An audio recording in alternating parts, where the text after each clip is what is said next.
भगवते वासुदेवाय। तो आज हम लोग श्रीमद् भागवतम के इस तृतीय स्कंद के 7वें अध्याय का हम लोग 34 श्लोक का लेते हैं, जिसमें कि विदुर जी जो है वो मैत्रेय ऋषि से पूछ रहे हैं कि जो सकाम कर्म होते हैं ना हम लोग करते हैं, कि जैसे अस्पताल कुछ लोग बनवाते हैं, धर्मशाला बनवाते हैं, और कुछ लोग पहले के समय में तो कुएं जलाशय ये खुदवाए जाते थे। अब लोग वाटर कूलर लगवा रहे हैं, आरओ वाली मशीन लगवा रहे हैं लोगों को पानी पीने की सुविधा के लिए। तो ये जो है सकाम कर्म ये जो किए जा रहे हैं, जिन्हें लोग कहते पुण्य, ये काम करने से ये पुण्य मिलता है, ये तो उनके बारे में पूछ रहे हैं। हालांकि बिल्कुल भ्रमित होने की बात नहीं है, विदुर जी को इससे कोई लेना देना नहीं है। हम जैसे जो जीव हैं उनके लिए ये क्वेश्चन पूछा जा रहा है। ऐसी परीक्षित महाराज ने भी ऐसे कई क्वेश्चन पूछे हम जैसे लोगों के लिए। तो वही है, हम लोग देखते हैं। दानस्य तपसो वापि यचेष्टा पूर्तयो फलम प्रवासस्थस्य यो धर्मो यस्य पुंसा उतापदी। तो इसमें कह रहे हैं ना कि दानस्य तपसो वापि ये चेष्टा पूर्वक फलम, मतलब इनके क्या क्या फल होते हैं। ये चेष्टा है जानने की कि किस कार्य को करने से क्या फल मिलता है, ये जानने की इच्छा की। तो वही पूछ रहे हैं कि कृपया करके हमें दान जो देते हैं उस दान का क्या फल होता है। तपस्या करते हैं लोग, तपस्या, जलाशय आदि खुदवाते हैं, सकाम कर्मों का भी वर्णन करें। सकाम कर्म जैसे हवन यज्ञ आदि कराते हैं कि ये करा दें तो हमें ये प्राप्त होता है। और कह रहे हैं कि उसके बाद पूछ रहे हैं कि कृपया घर से दूर रहने वालों की स्थिति का तथा आपत्तिग्रस्त मनुष्यों के कर्तव्य का भी वर्णन करें। यहाँ पर कह रहे हैं घर से दूर, यानी कि कभी कभी ना लोग जैसे तीर्थ यात्रा के लिए जाते हैं या कहीं किसी काम से घर से बाहर निकले हैं और भक्त की श्रेणी में हैं, तो ऐसी इसके लिए लिखा है कि आपत्तिग्रस्त मनुष्य कर्तव्य का भी वर्णन करें। तो उस समय एक छोटे से एग्जाम्पल से ले लो कि जैसे व्यक्ति बाहर का नहीं खाता है, कि भगवान का प्रसाद ही खाता है, लेकिन कभी ऐसा पड़ गया तो वहाँ, अब ये तो है नहीं कि वहाँ भूखा रहेगा, तो उस समय क्या करना चाहिए। अभी तो यहाँ क्वेश्चन कर रहे हैं, अभी तो आंसर मैत्रेय ऋषि नहीं दे रहे हैं, लेकिन अभी थोड़ी हम अपनी समझ से कह रहे हैं। जैसे हमारी एक श्यामा वल्लभा माता जी जब गीता पढ़ा रही थी, तो ऐसे ही एक प्रभु जी बाहर किसी कंपनी के कार से जा रहे थे, तो उन्होंने भी यही क्वेश्चन पूछा था कि हम घर पे तो भगवान को भोग लगा के हम प्रसादम ले लेते हैं, लेकिन जब बाहर जाएं तो क्या करें। तो फिर कहा जैसे खिचड़ी है या कहीं कुछ और वैसी चीज़ हमने ली जो जिसमें प्याज व वो ना हो, तो हम भगवान का स्मरण करके उनको अर्पित करके मन ही मन हम उस प्रसाद को ग्रहण कर सकते हैं। तो वो भी प्रसाद बन जाता है, क्योंकि भगवान भी जानते हैं उस स्थिति को। तो चलो हम लोग खैर श्लोक की बात करते हैं। तो जनता के उपयोग हेतु जलाशय खुदवाना, जैसे नहीं प्याऊ टाइप के लगवाते हैं, ये महती दान कार्य हैं।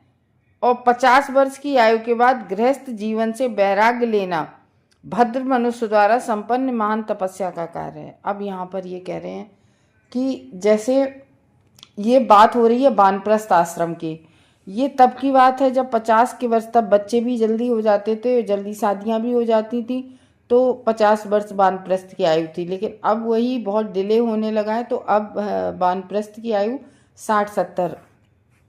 60 तो होनी चाहिए। तो वही कह रहे गृहस्थ जीवन में वैराग्य लेना भद्र मनुष्य द्वारा संपन्न महान तपस्या का क्या कार्य है। तो जब ऐसे लोग जब ये महान तपस्या करें, यानी वानप्रस्थ में प्रस्थान करें, तो फिर उनके कार्य क्या क्या होने चाहिए, किस तरीके से उन्हें अपने जीवन में बदलाव लाना चाहिए, ये पूछ रहे हैं। नेक्स्ट क्वेश्चन पूछ रहे हैं 35 में, एन वा भगवांस्तु से धर्म यो निर्जनार्दना संप्रसीदति वा ये साम मेत एदाख्यायी में अनघ। कह रहे हैं, फिर आगे पूछ रहे हैं कि हे अनघ आया है, कह रहे हे निष्पाप पुरुष, क्योंकि समस्त जीवों के नियंता तो भगवान है, और जितने भी समस्त धर्मों के तथा धार्मिक कर्म करने वाले समस्त लोगों के पिता भी भगवान है, भगवान हम सबके पिता हैं, जो धर्म के कार्य करते हैं उनके भी पिता हैं। तो कृपया करके हमें इसका वर्णन कीजिए कि उन्हें किस प्रकार पूरी तरह से तुष्ट किया जा सकता है। तो कह रहे हैं भगवान को संतुष्ट कैसे करना है, ये वो अपने लिए पूछ रहे हैं कि भगवान को तुष्ट कैसे करना है। तो देखो, जितने भी धार्मिक कार्यकलाप हैं, जितने भी होते हैं, वो अंतोगत्ता पूर्ण पुरुषोत्तम परमेश्वर को ही तुष्ट करने के लिए होते हैं। जो भी धार्मिक कार्य करते हैं, मान लो अगर कोई सकाम कर्म भी कर रहा है तो वो तो इसीलिए कर रहा है कि भगवान किसी तरीके से तुष्ट हो, हम पर खुश हों और हमें उसका फल दें। लेकिन जिसका भक्तिमय जीवन होता है वो तो कभी कुछ भगवान से मांगते ही नहीं है। लेकिन भगवान हम सबके परम पिता है तो भगवान तो अपने सभी बच्चों का पूरी तरह से ध्यान रखते हैं। तो कह रहे हैं कि अंततोगत्ता यही होना चाहिए कि भगवान को किस तरीके से हम संतुष्ट करें। श्री भगवान सभी धर्मों के पिता हैं। भगवत गीता में हम लोगों ने 7वां अध्याय पढ़ा, उसके 16वें श्लोक में भगवान कहते हैं अर्जुन से कि 4 प्रकार के पवित्र पुरुष हमारे पास आते हैं। एक अर्थार्थी, जिसे धन की आवश्यकता होती है, वो हमारे पास आते हैं। आर्त जब कोई पीड़ित होता है तब वो हमारे पास आता है। प्रबुद्ध मीन्स ज्ञानी, किसी को ज्ञान प्राप्त करना है तो वो उसके लिए हमारे पास आता है। और तथा जिज्ञासु, कुछ लोगों को जिज्ञासा होती है भगवान को जानने की, भगवान के बारे में जानने की। तो ऐसे 4 प्रकार के लोग जो है वो हमारे पास आते हैं, अर्थार्थी, ज्ञानी, जिज्ञासु। लेकिन है सब भगवान के पास आते। जैसे गजेंद्र परेशान था, उसने गजेंद्र स्तुति की तो भगवान आए उसको बचाने के लिए। तो कहने का मतलब है कोई भी कुछ मांगता है भगवान तुरंत देने आते हैं, तुरंत चल पड़ते हैं। लेकिन भगवान खुश किन से रहते हैं, संतुष्ट किन से रहते हैं? जो भगवान की भक्तिमयी सेवा करता है। भक्तिमयी सेवा मीन्स भगवान को तुष्ट करने में लगा रहता है, अपने लिए कुछ भी नहीं मांगता है। तो भक्तिमयी सेवा द्वारा भगवान के पास जो पहुंचते हैं वो उनसे भगवान बहुत तुष्ट होते हैं। तो इनकी भक्ति भौतिक स्नेह से मिश्रित होती है। किंतु अब जैसे ये कर रहे हैं अर्थार्थी, जिज्ञासु, ये भगवान से स्नेह तो कर रहे हैं, भगवान से मांग रहे हैं, भगवान की स्तुति गा रहे हैं। लेकिन किस लिए? उससे में भौतिक स्नेह उनका मिला हुआ है कि मेरे पास ये चीज प्राप्त हो जाए, ये है। लेकिन भक्तिमय सेवा वाला भक्त कभी मतलब उसकी अमिश्रित भक्ति होती है, कोई चीज मिश्रित नहीं होती है, बिल्कुल शुद्ध भक्ति करता है भक्त। किंतु इन सब के ऊपर वे शुद्ध भक्त होते हैं जिनकी भक्ति सकाम कर्म या तार्किक ज्ञान के किसी भौतिक कलुष से रंजित नहीं होती है। तो भक्त की जो भक्ति होती है वो किसी भी चीज से रंजित नहीं होती है। जो लोग जीवन भर केवल दुष्ट बने रहते हैं, कुछ लोग होते हैं ना जो पूरे जीवन भर अपना, जैसे हिरण्यकश्यप था, दुर्योधन था, दुर्योधन तो इवन जानता भी था कि ये भगवान है लेकिन मानता नहीं था। तो ऐसे कुछ दुष्ट लोग भी होते हैं, उनके जीवन की तुलना किससे की जाती है? असुरों से की गई है। तो ये भी, इसका भी श्लोक है 7th चैप्टर में ही है 15वां श्लोक। चाहे वे कैसा भी शैक्षिक जीवन क्यों न बिताएं, वे समस्त ज्ञान से वंचित ही रहते हैं। ऐसे लुच्चे कभी भी श्री भगवान को तुष्ट करने वाले व्यक्ति नहीं होते हैं। यहाँ पर श्रील प्रभुपाद अपने तात्पर्य में लिखते हैं ऐसे लोगों को कि ऐसे लुच्चे कभी भगवान को तुष्ट नहीं कर पाते हैं। मतलब जो भक्तिमयी सेवा नहीं करता है, जो इस तरीके के लोग होते हैं, वो कभी संतुष्ट कर पाएंगे भगवान को? कभी भी नहीं संतुष्ट कर पाएंगे ऐसे लोग, दुर्योधन और इन जैसे लोग। तो वही कह रहे हैं, एक और कर लेते हैं 36। अनुव्रतानां शिष्याणां पुत्राणां च द्विजोत्तम अनाप्रस्थमापि गर्भो दीन वत्सलः। तो कह रहे अनुव्रता नाम मीन्स अनुव्रत करने वाले, यानी कि अनुयायी, जो भगवान अनुयायी यानी कि उनके मतलब अनुयायी होते हैं। और शिष्याणाम शिष्य जो होते हैं, और पुत्राणाम पुत्रों के, च भी द्विज उत्तम, द्विज मीन्स उत्तम, द्विजों में उत्तम यानी कि द्विज मीन्स ब्राह्मण होता है, तो जो ब्राह्मणों में श्रेष्ठ है। तो अनापृष्टम, अनपूछा भी, मतलब जो नहीं भी पूछा है हमने, तो ब्रूयू मीन्स कहना, तो वो कहो हमसे। गुरुवा गुरुजन दीन वत्सला दीनों के प्रति कृपाल। अब यहाँ कह रहे हैं इतने क्वेश्चन पूछ लिए इन दोनों श्लोकों में, 34 में और 35 में। अब कह रहे हैं 36 में कि जो और भी चीजें हमने नहीं पूछी हैं कृपया उसके बारे में भी मुझे बताइए।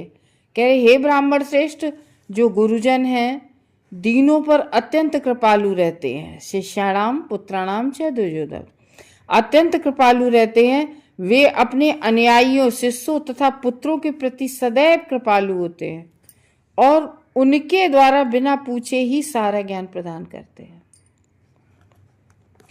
तो यहाँ बात हो रही है कि जैसे प्रामाणिक गुरु होते हैं, उनके प्रामाणिक गुरु से जानने योग्य अनेक विषय होते हैं। हम जब किसी मतलब अब यहाँ पर क्यों कहा गया कि हमेशा हमें वहीं जाना चाहिए, अपनी कोई भी अपनी जो क्यूरोसिटी है भगवान के बारे में या कोई भी चीज़ जाननी है, तो हमें ये नहीं कि कहीं से भी मान लो यूट्यूब खोला और दे सुनने लगे उन्हें कि कृष्ण की मृत्यु कैसे हुई, क्योंकि बना डाला, लेकिन उन्हें ये नहीं पता है कि कृष्ण कौन थे और उनकी कैसे मृत्यु हो सकती है। जो भगवान दिव्य हैं, तो ये है कि जब वो जानते ही नहीं है और ऐसे लोगों से हम ज्ञान प्राप्त करने चल दें, तो तभी यहाँ कहा गया प्रामाणिक गुरु के से ज्ञान प्राप्त करना है, यानी कि जो गुरु शिष्य परंपरा से चले आ रहे हैं गुरु, हमें उनसे ही ज्ञान प्राप्त करना है।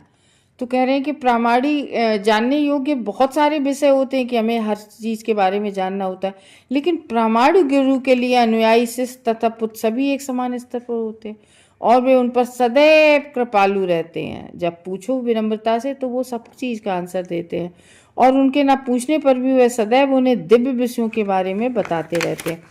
यहाँ बात हो रही है, देखो मैत्रेय ऋषि सारा ज्ञान उन्हें दे रहे हैं विदुर महाराज को, तो क्योंकि मैत्रेय ऋषि प्रामाणिक गुरु, उन्होंने स्वयं श्री भगवान से ज्ञान प्राप्त करके आए हुए हैं मैत्रेय ऋषि, और भगवान ने कह भी दिया था कि तुम जाके इस ज्ञान को विदुर को देना।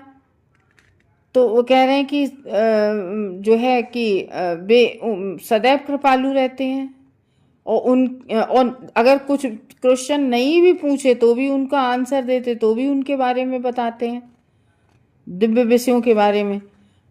क्योंकि जो प्रामाणिक गुरु होता है उसका स्वभाव होता है कि ये चीज़ हमें पता है, हम अपने शिष्य को अपने अनुयायियों को इनको देने चाहिए। एक चीज़ आपने देखी आजकल कुछ मतलब हम नाम नहीं रख रहे हैं लेकिन ले रहे हैं, लेकिन हाँ जैसे नहीं आजकल जो नए बाबा लोग हो गए हैं उन्हें क्या है कि कुछ सारे नहीं कुछ कि उन्हें फॉलोवर की बहुत चिंता रहती है, यानी कि वो अपनी तारीफ करते हैं, वो भगवान का ग्लोरिफिकेशन नहीं कहते मैंने ये किया मैंने, उनकी हर चीज़ में मैं रहता है। और जबकि होना क्या चाहिए, ओनली भगवान का ग्लोरिफिकेशन, क्योंकि वही तो एक है ग्लोरिफिकेशन के लिए और महिमा मंडन करने के लिए। और किसका किया जा सकता है महिमा मंडन? ना किसी नेता का, ना अभिनेता का, किसी का कोई महिमा मंडल नहीं करने योग्य है कोई। तो वो बताते हैं प्रामाणिक गुरु उनका, क्योंकि नेचर ही ऐसा हो जाता है। तो विदुर ने मैत्रेय मुनि से ऐसे विषयों के बारे में बताने हेतु यहाँ अनुरोध कर रहे हैं कि जो मैंने पूछा है वो बताओ, और जो नहीं भी हम कुछ बातें पूछ पाए हैं, जो कुछ गूढ़ बातें हैं, जो कॉन्फिडेंशियल कुछ ज्ञान है, वो भी मुझे दो, जिन्हें उनसे ना भी पूछा हो। तो इस तरीके से कह रहे हैं कि ज्ञान कहाँ से आता है, ज्ञान हम कहाँ से प्राप्त करते हैं, हम वेदों से, शास्त्रों से। तो और क्यों? क्योंकि जो धर्म की बात हम जानने की कोशिश करते हैं, धर्म है कहाँ एक्चुअली में? वेदों में है। और वेद आए कहाँ से? हम लोगों ने फर्स्ट कैंटो में देखा था कि सारे वेद कहाँ से आए हैं? भगवान से। भगवान ने सबसे पहले वेदों का ज्ञान किसको दिया? ब्रह्मा जी को दिया है तो किम अप्रतिम येन आत्मा सुप्रीष्यति। भगवान अगर किसी व्यक्ति से संतुष्ट हो जाते हैं तो फिर भगवान उसे चैत्य गुरु के रूप में सारा ज्ञान प्रदान कर देते हैं। एक बाह्य रूप से अगर आपने गुरु को किसी को बनाया है तो वो वहाँ उधर से गुरु के रूप में वो ज्ञान प्रदान कराएंगे तो आपको, और अदरवाइज आपको अंदर चेतना में अंदर जो परमात्मा रूप में बैठा है तो चैत्य गुरु के रूप में भगवान हमको ज्ञान प्रदान करते हैं। हरे कृष्णा।